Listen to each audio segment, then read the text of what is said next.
What's up guys, Everything Apple Pro here, and ever since the iPhone 7 was released, I've always thought it would look so much better with a glowing Apple logo. Well, I was able to finally install one. So in this video, I want to show you the sexy glowing Apple logo mod for the iPhone 7 and 7 Plus. Now, I'm showcasing it in jet black just because I think this is the best match for this color. The black on white logo looks fantastic. To install this, I had to travel to Washington, D.C. to actually meet with a guy that's a specialist, you could say. He's been working on tech soldering for over a decade already. This guy is very talented. So he was able to help me install it on my iPhone 7 Plus, and the result is just fantastic. I just can't believe how good it looks. It makes my MacBook logo pale in comparison. It's much brighter. In both daytime and nighttime, it is more distinguishable, which is just awesome.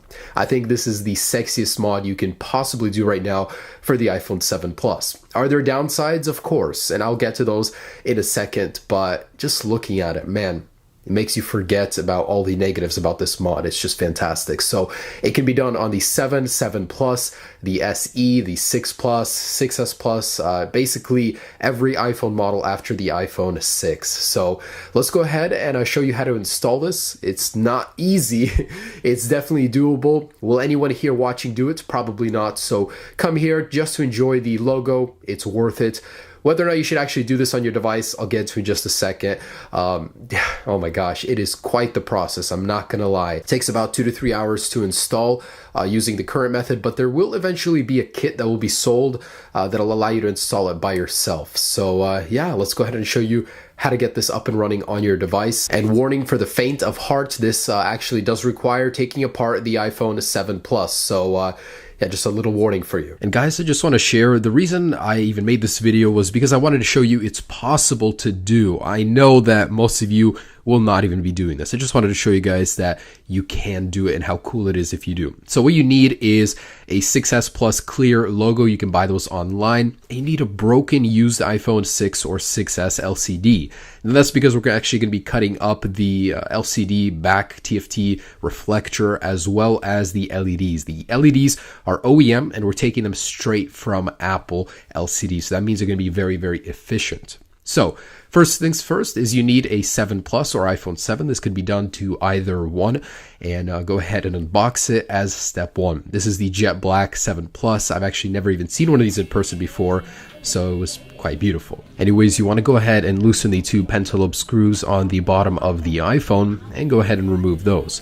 Next up, we're going to want to heat the outside of the iPhone, the bezels, in order to weaken the adhesive. And again, this is the same adhesive that's protecting against the water resistance, so make sure to buy a replacement. Then go ahead and go around the display, and you can save the existing adhesive if you're very careful. Specialists are, but you probably want to install a new one. Go ahead and open the display from left to right, as it doesn't open up anymore. Be very careful with that, or else you can tear the connectors. Go ahead and unscrew the metal plates that are holding down those connectors, and that way we can detach the display and have more room to work with. So once we get those out of the way, things are a little bit easier. So go ahead and remove the sticky adhesive that's holding the battery down. There are two tabs on the bottom of the battery.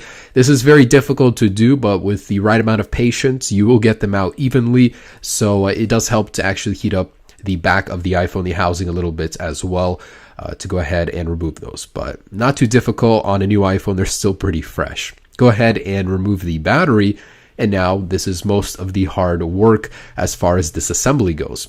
So you want to cover up the logic board and the top components with some heat shielding. And to remove the Apple logo with minimal damage to it, in case you ever want to replace it, apply some isopropyl rubbing alcohol to it, and then go ahead and heat around the edges. This way, it'll go ahead and weaken the glue holding it in place. And with a pry tool underneath, you can go ahead and gently go around it until you eventually remove it. So to do it carefully, it does take a little while. You want to do it properly with a good amount of heat. So I think a heat gun is absolutely necessary. So once you get that out, the most of the difficult work is done. This is where the technical stuff as far as soldering and knowledge in electronics comes into play. Now you want to trim the Apple logo edges to allow LEDs to sit in between them.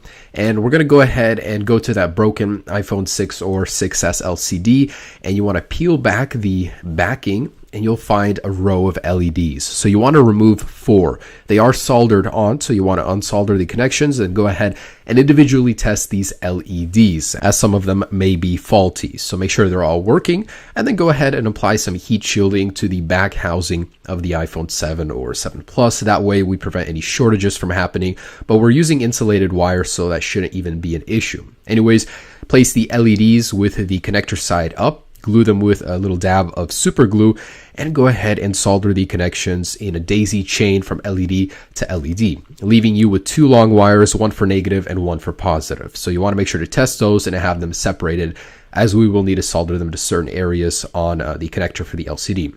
Go ahead and test them here through each daisy chained LED to make sure they are working. And with those extended wires that we will actually elongate so they'll reach the connector of the LCD, just have them sitting there and go ahead and tape them so they're not crossing.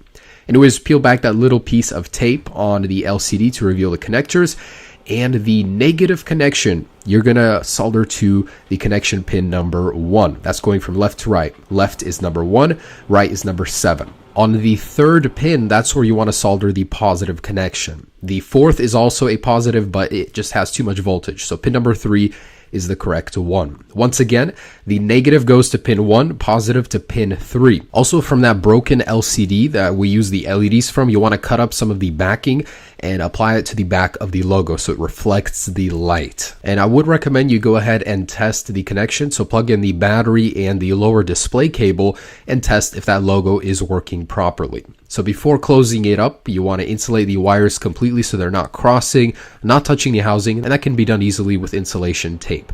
So go ahead and seal the iPhone back up. If you did apply a new seal, make sure it is installed properly to ensure the water resistance capabilities are kept. If you're using the old one, make sure it's not torn and still very even across the border of the phone, and go ahead and pop the LCD back in. So you should have a very even and flush fit to ensure the water resistance is still there. The display should not be raised in any way. In the end, you should have a very, very beautiful looking product. It'll be a very even flush fit, and the logo should light up as is proper. So this matte black iPhone 7 Plus only has 2 LEDs, and on camera it's very difficult to see, but with the 4 LEDs it's much brighter, more even look on the logo, even brighter than that of MacBooks. I thought that was very surprising. It's brighter than Apple's very own. So it looks very good, minimal battery drain, and I think it's a perfect look with the jet black. It looks good on any color really, but I think this is something that should have come with the iPhone standard. And it was a sad day today when Apple actually revealed the new MacBook Pro, and it no longer has this feature. So it can now live on your personal iPhone using this awesome mod. Fantastic look. I'm just impressed so much. Now, how does it work? Well, depending on the brightness of your display, it will change in brightness. So I have it all the way. You can definitely tell it's starting to glow more, and the darker your environment is, the more you'll notice it. But I can tell you right now,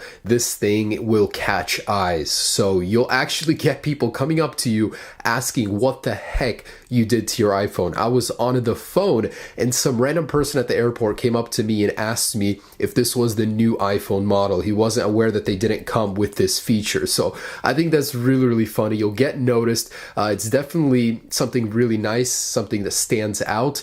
Are there downsides? I can think of a couple. For one, will the battery get drained? Just a little bit, guys. I can tell you from the bottom of my heart that this is not as bad as you think. So the drain, if at all, if you'll notice, it is very minimal. It's just powering 4 LEDs. You can put 2 in there if you want even more minimal drain, but depending on your brightness, that's how much it will take. So your iPhone has a lot of LEDs powering the backlight. This just has 4, so they're very efficient. They're Apple OEM brand, so it shouldn't be a problem. 2, waterproofing. That's going to be the big question on everybody's mind. We disassembled it. We tampered with the seal. Will it affect water resistance? And the answer is, it depends. Are you willing to buy a new seal? A new seal is only going to be a few dollars. So if you want to reapply a seal on the iPhone, you can absolutely keep the waterproofing if you damage the old one. The main point is, if you disassemble this thing, you can keep it water resistant if you do not alter the seal. If you open the phone up and tear the seal, it's going to be bad. But if you carefully carefully go around and adjust the seal and leave it in its place, you can keep the water resistance. So that shouldn't be an issue. Worst case, just order a new one for a few dollars and replace it right away. You'll be able to keep your water resistance. Another issue is this does void your warranty. This is like a $700, $800, $900 phone and you're disassembling it. Of course, you're going to void the warranty. So for the people that don't care, that want this regardless, yes, you can do it, but is it recommended? Of course, you'll void your warranty. So it's definitely not recommended for the people that want to keep warranty. I can think of no other negatives really. I mean, I really haven't noticed any impact to usability. My phone does not heat up, not at all. Believe it or not, even on max brightness, there's no difference whatsoever. Yeah. This doesn't speak for any kits you may buy. This is a custom homemade LED mod for the iPhone 7 Plus. Anyways, yeah, thanks so much for watching, guys. I hope you did enjoy this video. This was something crazy. I've never done something like this before. So I want to give a major shout out to Trung. He actually helped me out with this mod. So if you guys are in the Washington, D.C., Virginia, Arlington area, stop by his shop. He can do this for any iPhone, custom. It'll be beyond anything you can buy off of eBay or a kit anywhere online. I think it's absolutely awesome. So Trung at Cell Phone Repair. Thanks so much for watching, guys. Stay tuned for more videos. Peace.